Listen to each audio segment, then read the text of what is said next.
என்னடா பேசலாம் அப்படின்னு சொல்லிட்டு யோசிச்சுட்டே இருந்தப்போ என் ஃப்ரெண்டு கரெக்டாக ஒரு டாப்பிக்கை சொன்னான். இதை வந்து பேசுகிறா நம்ம சின்ன வயசில் கிரிக்கெட்டில் சம்மந்தமாக ஒரு விஷயம் அதை வந்து பேசுனா எனக்கும் ஓகே ஜாலி இதை பற்றி பேசினா நல்லா இருக்குமே அப்படின்னு சொல்லிட்டு டிசைட் பண்ணி உட்காந்துருக்கிறேன். அதுக்கு முன்னாடி எங்களோட கிரிக்கெட் டீமை பற்றின ஒரு இன்ட்ரடக்ஷன் வந்து உங்களுக்கு கொடுத்துட்றேன். நாங்கள் எப்படி சேர்ந்தோம்னா ஒரு 7th 8th படிக்கும்போதே வந்து அப்படியே ஃப்ரெண்ட்ஸ் ஆகிட்டோம். எல்லாம் நெய்பர்ஹுட் பிரதர்ஹுட்ஸ் தான். நாங்கள்லாம் பக்கத்தில் பக்கத்தில் இருப்போம். ஒரு காமனாக ஒரு கிரவுண்ட் இருக்கும். அங்கே வந்து போய் விளாடுவோம்.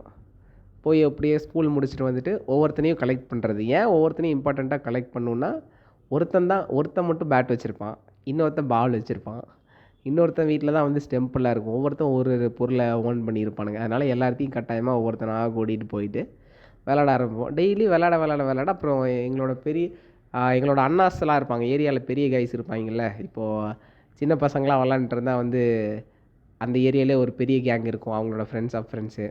ஸோ அவங்க கூட தான் வந்து விளாண்டு எங்கள் கேமை வந்து அப்ஸ்கில் பண்ணிக்கிட்டோம். பவுலிங்கு கொத்து டு பவுலிங் ஃபஸ்ட்டு நின்று கொத்தி பவுலிங்லாம் போடுவோம். அதுக்கப்புறம் எக்ஸாக்டாக பவுலிங்லாம் பழகி ரொம்ப இன்ட்ரெஸ்டிங்காக இருக்கும். எங்கள் டீம் பேர் வந்து கில்லி கைஸ். பெயர் காரணம் வந்து நான் சொல்கிறேன். இது வந்து கில்லி கைஸ் அப்படின்னு நான் சொன்னோடனே நீங்களாம் நினச்சிருப்பீங்க, இவனுங்கெல்லாம் விஜய் ஃபேன்ஸாக இருக்கானுங்க அப்போது, அதனால் இளைய தளபதி விஜய் ஃபேனாக இருக்கனால கில்லி படம் வந்தனால அதை வச்சுருப்பாங்கன்னு நீங்கள் நினைக்கலாம். ஆனால் அதுதான் கிடையாது. என்ன ட்விஸ்ட்டுன்னா, கில்கிறிஸ்ட் இருக்காப்புல கிரிக்கெட் பிளேயரு, அவரை வந்து எங்கள் எல்லாத்துக்கும் பிடிக்கும் காமனாக. அதனால் அவரை வந்து செல்லமாக வந்து கில்லின்னு கூப்பிடுவாங்க. அதனால் வந்து நாங்கள் கில்லின்னு கூப்பிடுவாங்களான்னு தெரியல, நாங்கள் அப்படி கேள்விப்பட்டோம். கில்லி, அதனால் கில்லி கைஸ் அப்படின்னு சொல்லி எங்கள் ஜூனியர் டீமுக்கு வந்து கில்லி கைஸ்ன்னு பேர் வச்சுக்கிட்டோம். எங்கள் டீமோட கேப்டன் வந்து மிஸ்டர் ரஞ்சித் அப்படிங்கிற ஒரு ஆள். அவர் தான் வந்து கேப்டனாக இருந்தான். அதுக்கப்புறம் நாங்கள் ரொம்ப நாள் விளாண்டுட்டே இருக்கும்போது அப்புறம் பெட் மேட்ச்லாம் பண்ணலாம் அப்படின்னு சொல்லி ஆரம்பித்தோம். என்ன நம்ம வந்து பவுலிங்லாம் போடுறோம், கிரிக்கெட்லாம் நல்லா விளாட்றோம், பெரிய பசங்க கூட நம்ம வந்து ஜெயிக்கிறோம், நம்ம ஏன் பெட் மேட்ச் ஆடக்கூடாது அப்படின்னு சொல்லிட்டு பெட் மேட்ச்சுக்கெலாம் போவோம். பெட் மேட்ச்சு எப்படி இருக்குன்னா வந்து எங்கள் ஊர்லேயே வந்து வேறு ஏரியாவில் இருக்க கைஸ் கூட வந்து மேட்ச் கேட்போம். ஒரு வாரத்துக்கு வேறு ஆள் கூட மேட்ச் கேட்டு பெட் மேட்ச்லாம் எவ்வளோ இருக்குன்னு பார்த்தீங்கன்னா ஒரு ₹100 பெட் மேட்சாக இருக்கும். அதுக்கு அவங்க அங்கேருந்து நடந்து வருவாங்க, நாங்கள் இங்கேருந்து பல கிலோமீட்டர் நடந்து போய் விளாடுவோம் ஒரு கிரவுண்டில். செமையாக இருக்கும்.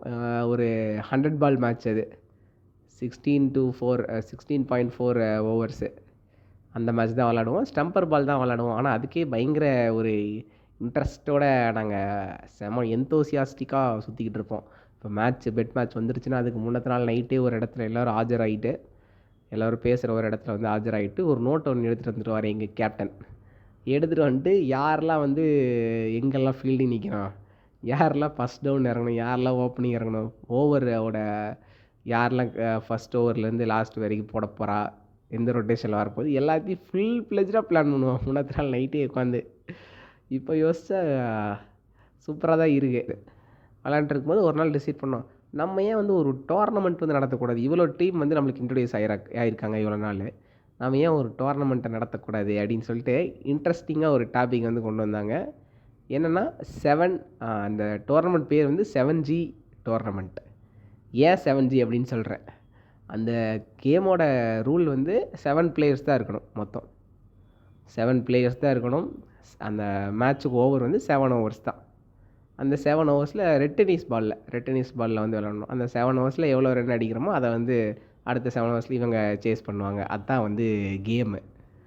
அது ஒரு செம இன்ட்ரெஸ்டிங்கான டாபிக் வந்து கொண்டு வந்துச்சு எங்களுக்கே செம இன்ட்ரெஸ்டிங்காக இருந்துச்சு. ஒரு மேட்ச் நடக்கும்போது 7 ஓவரில் மிஞ்சி போனால் எவ்வளோ ரன் அடிக்க முடியும் அப்படின்னு பார்க்கும்போது ஒரு சில பேர் அன்எக்ஸ்பெக்டடாக 80 அந்த மாதிரிலாம் அடிப்பாங்க. பயங்கரமாக இருக்கும் மேட்ச். அதை சேஸ் பண்ணுவாங்க.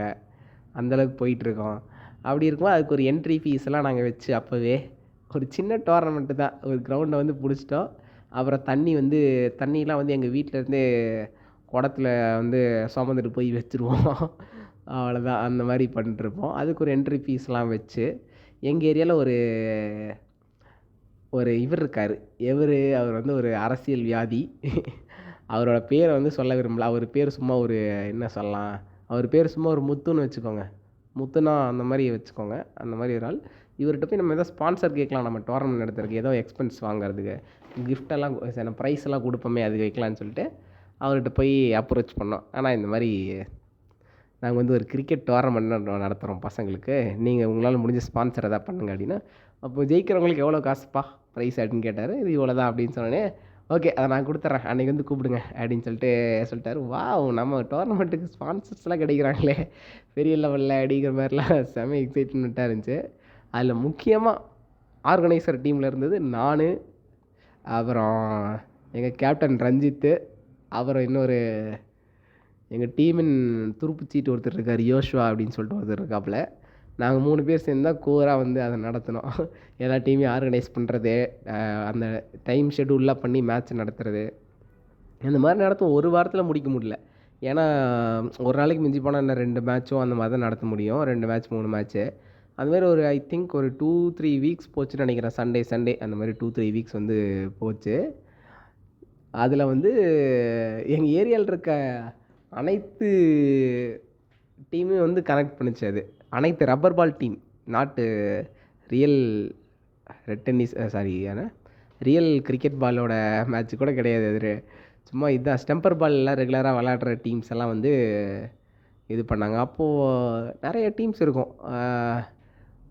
ஒரு கம்பெனி பாய்ஸ்னு ஒரு டீம் இருப்பாங்க.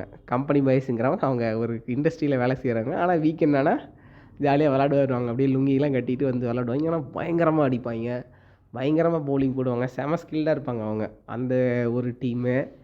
அப்புறம் வந்து இன்னொரு இது வந்து ரிலீஜியஸாக எடுத்துக்காதீங்க, ஒரு கிறிஸ்டியன் பாய்ஸ் அப்படின்னு சொல்லிட்டு ஒரு டீமு. அது அவங்க டீம் பேரில் நாங்கள் அப்படி வச்சுப்போம். ஏன்னா அவங்க டீமில் எல்லாருமே வந்து கிறிஸ்டியன்ஸு, அவங்க ஃப்ரெண்ட்ஸு, அதனால் அந்த டீம் வருவாங்க. அப்புறம் எங்களோட டீமு, அப்புறம் சுற்றி இருக்க டீமு, வேறு ஏரியா டீம்ஸ், இந்த மாதிரிலாம் வருவாங்க. இதெல்லாம் வந்து எங்கள் ஊரோட கோர் டீம்ஸ். இதெல்லாம் வச்சு தான் நாங்கள் வாரம் மேட்ச்சில் கேட்டு விளாண்டுருந்தோம். நான் சொன்னேன்ல பெட் மேட்ச்சுன்ட்டு, அது மாதிரிலாம் விளாண்டுருப்போம். அப்புறம் ஒரு நாள் இந்த டோர்னமெண்ட்லாம் முடிக்கும்போது எங்களோட சீனியர் டீமு, நான் ஸ்டார்டிங்லேயே சொல்லியிருப்பேன் எங்களோட பெரிய பசங்க டீம் ஒன்று இருக்காங்க அப்படின்னு சொல்லிட்டு, சீனியர் டீம். அவங்க தான் வந்து கடைசியில் டோர்னமெண்ட்டை வந்து வின் பண்ணாங்க.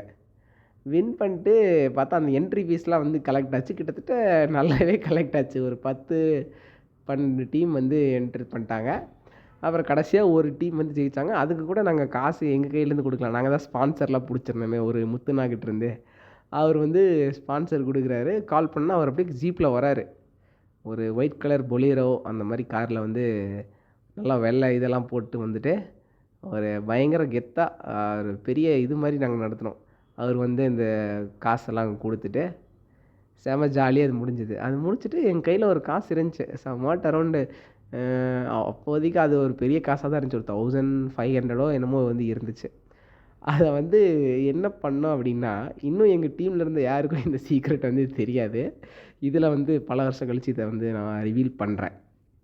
1500 என்ன பண்ணோன்னா, நான், ரஞ்சித்து, அப்புறம் யோஷ்வா, நான் சொன்னேன்ல, நாங்கள் 3 பேரும் வந்து எப்போல்லாம் ஃப்ரீயாக இருக்கோமோ அப்போல்லாம் போய் நல்ல ஹோட்டலில் போய் சாப்பிட்றது. டீமில் யாருக்குமே கொடுக்காம நாங்கள் 3 பேர் போயிட்டு ஒவ்வொரு நாள் வந்து சாப்பிட்டுக்கிட்டு இருப்போம். ஜாலியாக சாப்பிட்டு அந்த காசு முடிக்கிற வரைக்கும் சாப்பிட்டு செம்ம ஜாலியாக இருந்துச்சு. அந்த 1500 தான். அந்த 1500 வந்து நாங்கள் எவ்வளோ நாள் செலவு பண்ணனே தெரில. So 7G tournament. ஏன் 7Gனா வந்து அந்த 7 ஓவர்ஸு 7 பிளேயர்ஸுங்கனால 7 வச்சோம். ஜி வந்து என்னென்னா எங்களோட கில்லி கைஸ் டீமோட ரெப்ரசன்டேஷன் மாதிரி ஜி, அதனால் 7G அப்படின்னு சொல்லி அந்த டோர்னமெண்ட் வச்சு நடத்தினோம். இப்போ யோசிச்சா கூட செம ரெஃப்ரெஷிங்காக இருக்குது அந்த ஒரு டோர்னமெண்ட்டை நினச்சா. செம ஜாலியான ஒரு டைமிங்ஸ் அது இருக்கும். ஒரு முக்கியமான ஒரு மேட்ச்சை பற்றி நான் சொல்ல மறந்துட்டேன். ஒரு 16.4 ஓவர் மேட்ச்சு. ஒரு டீம் கூட நாங்கள் வந்து விளாட்றோம். நாங்கள் வந்து ஃபஸ்ட்டு பேட்டிங் நாங்கள் தான் வந்து ஆடுறோம். ஆடிட்டு இருக்கும்போது எங்கள் டீமில் முக்கியமாக இருக்கவனுங்கலாம் வந்து அவுட் ஆகிட்டாங்க. எங்கள் கேப்டனு, யோஷ்வா, பாலாஜின்னு ஒரு பையன், யாரெல்லாம் வந்து நல்லா விளாடுவாங்களோ முன்னாடியே அவுட் ஆகிட்டாங்க. நான் வந்து பேட்டிங்கில் ஒரு குரூப்பில் டூப்பு தான். அன்னைக்குன்னு பார்த்து ஏதோ பேட்டில் அங்கே இங்கேன்னு பட்டு கொஞ்சம் அடித்தேன். ரன்ஸ்லாம் அடித்து ஆப்போசிட்டில் இருந்த இன்னொரு பார்ட்னர் யாருன்னு மறந்துட்டேன். அவங்களும் நல்லா அடித்து ஒரு ரன்ஸ் வந்து வந்துச்சு. கிட்டத்தட்ட அந்த 100 பால்ஸ்க்கு நாங்கள் 127 ரன்ஸ் ஏதோ அடித்தோம். அடிச்சுட்டு நாங்கள் ஃபுல் மிதப்பில் இருக்கோம். அப்படியே எங்கடா ஜெயிக்க போகிறானுங்க அப்படிங்கிற மாதிரி இருந்துச்சு. அதுக்கப்புறம் அந்த மொத்த மேட்ச்சை மாற்றினதே நான் தான். எப்படி நின்று அடித்தனோ அந்த மாதிரி ஒவ்வொரு ஓவருக்கும் ஒரு குறைஞ்சபட்சம் ஒரு 4-5 வைடு, ஒரு க்ரீஸ் நோ பாலாவது போடுவேன். அதுக்கப்புறம் 2 போகிறதெல்லாம் பறக்கும். நான் பவுலிங் போட வந்தாலே லட்டு மாதிரி தெரியும் போல் அவனுங்களுக்கு. அடித்து என் ஓவரில் மட்டும் ஒரு ஓவருக்கு 25 ரன்னு குறையாமல் அடித்தானுங்க. கடைசியில் எவ்வளோ ரன் அடித்தனோ அதை விட டபுள் மடங்காக நானே கொடுத்து அந்த ஜெயிக்க முடியாது அப்படின்னு நினச்ச மேட்சாக வந்து அவங்கள ஜெயிக்க வச்சுட்டேன். இப்போ வரைக்கும் அதை யோசிச்சா வந்து ஃப்ரஸ்ட்ரேட் ஆகி திட்டுவானுங்க. அந்த மாதிரி தான் பண்ணிவிட்டேன். ஏன்னா எல்லாருமே ஃபுல் கான்ஃபிடென்ஸில் இருந்தானுங்க. அந்த டைமில் நான் இந்த மாதிரி பண்ணி விட்டேன். இது வந்து one of the match to be remember forever. அவ்வளோதான். இது சும்மா சில்லாக இந்த ஒரு எபிசோடை பேசுவோம், இந்த ஒரு இன்சிடெண்ட்டை சொல்லலாம், ஷேர் பண்ணலான்னு சொல்லி தான் பேசினேன் கைஸ். நைஸ். உங்களுக்கும் இந்த மாதிரி எக்ஸ்பீரியன்ஸ்லாம் இருந்துச்சுன்னா சொல்லுங்கள், கமெண்ட்டில் சொல்லுங்கள், ஜாலியாக ஷேர் பண்ணுங்கள்.